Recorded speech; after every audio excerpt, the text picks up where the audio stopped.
Hi,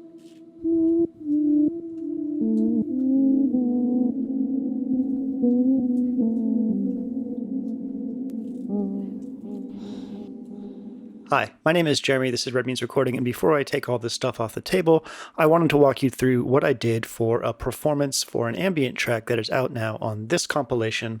All the proceeds are going to charity. It's through EasyBot, his Patreon and Discord. He's doing a compilation, and I was fortunate enough to be asked to be part of it. So check out the link in the description for a lot of great music from that, and check out EasyBot's channel. He's also known as Matthew. He works at Patchworks here in Seattle, and is an all-around fantastic person with a great community of musicians that surround and orbit him. Yes, Matthew, you're a planet. So what is going on here that is special enough for me to talk to you about it? I kind of used a few techniques that I hadn't really used before to make music, and combined some sync sources and stuff like that I've never really tried before. I got in the Microcosm from Hologram Electronics recently. There's a video on that on my second channel where I go through the presets, and it's this glorious sort of micro looping granular space pedal that turns everything from being kind of normal to just big and beautiful.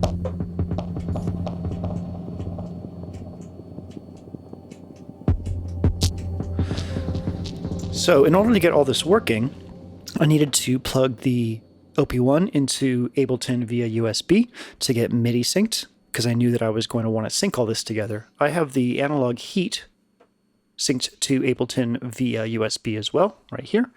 And the MIDI sync out of the electron analog heat is going into the Microcosm to sync it. So everything's working on the same clock. And the reason is because this pedal really, really loves to be synced to clock. A lot of the effects are just like beautiful once they get synced. So that's what's going on there. I knew that I wanted to do something a little heartbeaty. I wanted to do something with very minimal sort of percussion sounds. And I also decided that I wanted to focus on using my voice as some of the main instruments. So I sat down at the OP1 and started with this, this drum thing.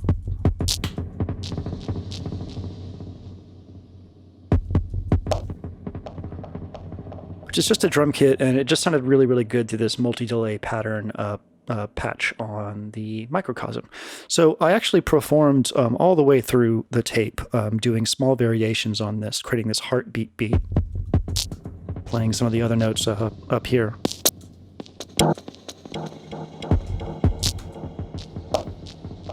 And it was just sort of a live performance for the whole 5 minutes. I increased and decreased the complexity of the drum lines and added more notes as I wanted to go along, and create sort of swelling, swelling movements throughout the whole thing.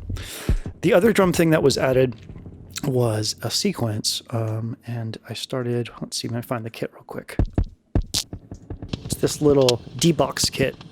This little D-Box kit. One of the rules of the compilation was don't do drums, but I really, really like having a foundation of drums underneath my ambient stuff, or some kind of pulsing sort of bed underneath everything. So I really wanted to add these hints at percussion, and I was able to do that using the nitro filter and these little tiny drums, and I sort of brought them in and out. And again, I performed on channel 4, which is my drum channel. I performed all through the 5 minutes of tape that I had recorded to, and sort of brought these in and out to create complexity.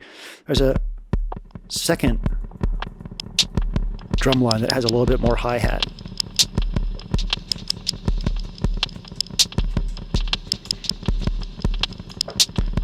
And so again, I brought that in and out on my drum line as I wanted to, and just created like these. You can hear everything sort of flowing in the background, but the real point was to create space and just the hint of percussion. Once I had that, I decided to go and add to track 2 the main sort of event, which in this case was this vocal pad sound. I had this Korg tuner here, and I turned it on, and I went, what is C? I went, that's G, but you get my point. I wanted to get the right note, so I knew that I could sing a middle C so that I'd be in tune. So, oops, that's the wrong thing. It's over here. So you can sing right up into this little microphone here. And I've done this a lot with the OP1. It's really, really pretty. So we got a little swell thing going on. We also have the nitro filter. So what I did was I just held down different combinations of the G major chord. I always had it complicated a bit, either through a suspended look, you know, like this, or adding the supertonic, or some combination of suspension. So it just creates this cloud sort of feeling throughout. And this is usually way down like this. I really wanted to save brightness for special occasions. So every once in a while I'd bring this in a little bit like this, or sometimes I'd go like this throughout the performance and try to create just a very organic feel. I just love the way this sounds. Very Zigguros inspired. So again, instead of like what you see with me doing the OP1 videos usually, where I like record in linear chunks and create these sort of like, you know, song sections, in this type of recording, and I've done this before and it works really, really well, I just commit a performance to the entire tape and I just play it throughout and play the filters and play the volume and stuff like that to create these shifting sort of timbres and swells. So I had laid down my drums, and I had laid down my my vocal pad, which sort of set the main mid-range musical kind of stuff. And then I experimented with, I experimented with some bass tones. I don't think this is it. I may have accidentally deleted the patch. But it was a basic, like, here, we can go into the track here. So this really low, chill thing that was being played on F and G and C. Just sort of like while the kick drum was the heartbeat, this is sort of the womb, for lack of a better term, just like that warm feeling like of foundation. I also added to this that little repeater sound, which is this. And then down the line, you can hear it coming in now, actually. That pulse. So I already like rhythmic pulses as well. And, you know, when I make ambient and think about ambient, a lot of the times it's a combination of light touches with, you know, atmosphere, but also the hint of rhythm and stuff like that. So I think basically this was just the arpeggiator.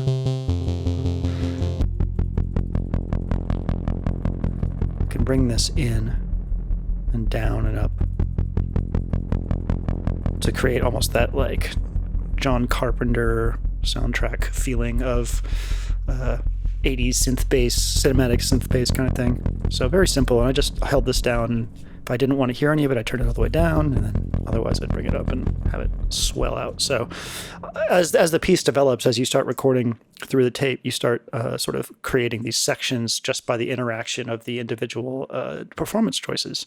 And it's cool. Like you start like, as opposed to like being like, oh, this is going to be the chorus, this is going to be the verse. Instead, you like sort of take note of a time code when something's happening for the next pass, so that you can be like, oh yeah, around 1 minute and 30 seconds, these two things or these three things come together really nicely. And you just sort of like start working towards making those sections more and more what they could be. So just as a quick aside, we already talked about what this was doing, and we'll talk more about it in a bit. The analog heat is providing a little bit of EQ. I have the resonance on the frequency up a little bit, even though I have this all the way up, because it adds a nice little fizz to the top. We're just using basic clean boost mode with some drive. And it's basically just adding, let's go ahead and play the whole tape.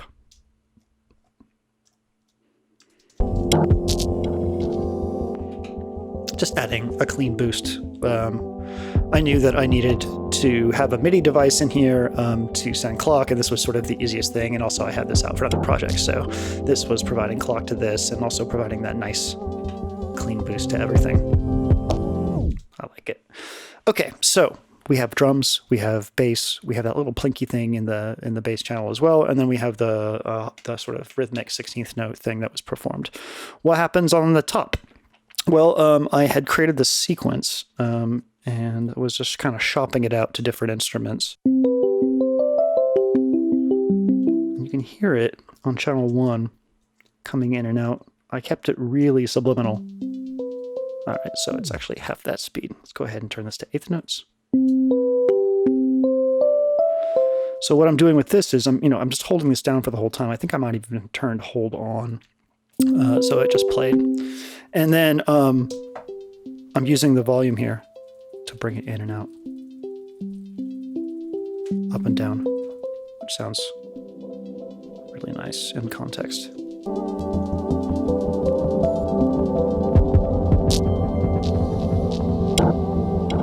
All right. That little high frequency thing that you hear is actually this same sequence, but it's turned to a triplet 16th note, and it's on this one right here. So I knew I wanted a little glittery top thing, so by turning this to 16th note triplets, we break the rhythm a little bit and create, this sort of rolling feeling, and then I was able to bring it in and out with the nitro filter, like this. Halfway through, I switch it over to actual 16th notes, so we get more of that sort of Stranger Things ARP feel. And again, going into the nitro filter, playing with this, and occasionally with that, just to provide some glitter on top.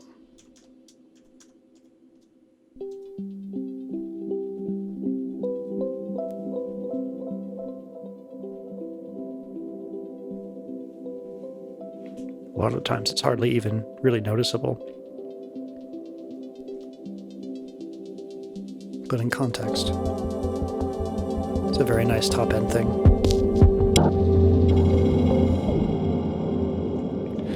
Channel 2, at that point, I knew I needed to add a few more things. I wanted to add a few more things, so I was like, okay, well, I already committed to that one voice thing. What else can I commit to with the voice? So I went over to my drum sequencer, and I, did the same thing as before, where I tuned my voice with this, and then I recorded this phrase of nonsense. Let's turn this off.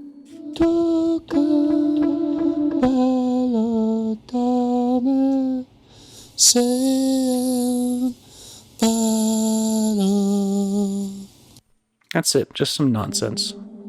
Very Sigur Rós inspired, as I said earlier.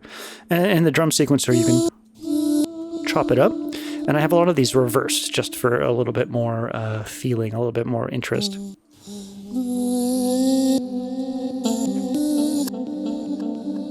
And I just played them throughout.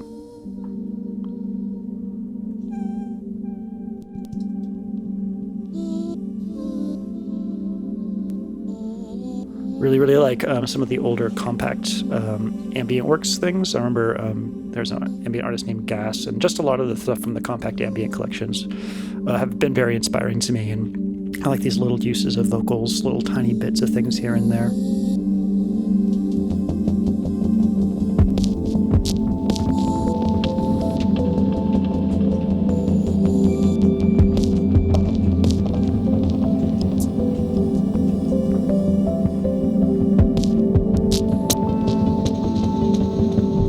And then finally, so the original use of this pad over here, this pad,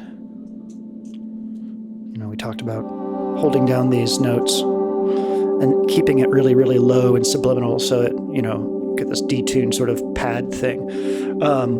But after putting a bunch of different layers on everything, I felt as if I hadn't really worked in the high end quite enough. I really like some of the work from Radiohead's Kid A, where they have these just beautiful glittering string patches that come in and just take over the mix, or they just change your perception of the high end completely. So that's what I wanted to do with another iteration of this. So I took the frequency like this, and I took this up, and I have these little, I think I just held this down like this.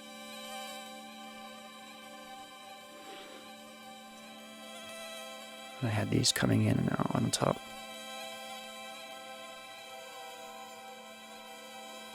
And the Microcosm just makes everything sound beautiful. So after I had been working with this multi-pattern delay thing right here, this patch, because it really added a lot of, filled in the spaces and added up this beautiful space and reverb. And so I thought what I was going to do was just record this all through this patch on the Microcosm and play it, and that would be that.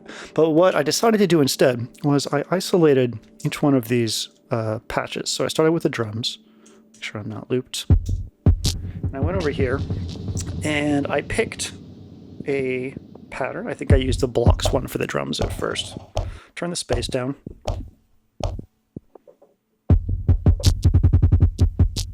And I played it.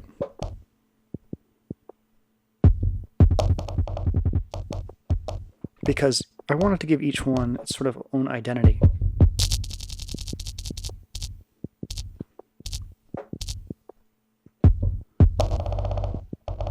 So first went the drums, and then I did channel 3, and I picked a different one of these for each one. There's a lot of different variety in the presets here in the settings. So each channel, as I recorded it into Ableton, remember this was all synced, got its own little treatment. And then I brought them all into Ableton and did some mixing and added a little bit more reverb and delay because I really wanted this space, I really wanted this beautiful reverb that's part of this. But I didn't want to record 4 channels of extremely reverbed stuff because I felt I would just wash out everything really hard.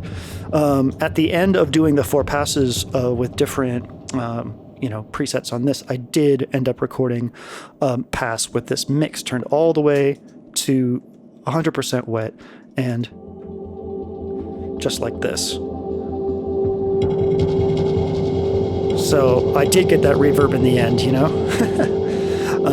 I just sort of layered that in Ableton. And Ableton also, besides just EQ and compression, there's a little bit of grain delay on that pass to kind of sparkle it up, and a little bit of extra reverb and delay on the non-drum elements to sort of give them that space back again. I think I used Valhalla Vintage Verb and Replica XT from Innovative Instruments, which is my go-to delay for everything. So that's pretty much it. I wanted to try syncing a bunch of stuff, and I wanted to work with this pedal as an instrument, and I really wanted to just sit and play the OP1 in different passes as opposed to try to construct this meticulous kind of thing. And I didn't want to use modular. I wanted to use this, and this wasn't going to sync with the modular stuff without too much work. So I really just wanted to use something different. So that's what I did. That's what you got. Thanks for watching. If you have any questions or comments or anything, please leave them in the bottom of the comment section where you talk. And then go check out the compilation. There's a link in the description. And my name is Jeremy, and this is Red Means Recording. I hope you have a wonderful day.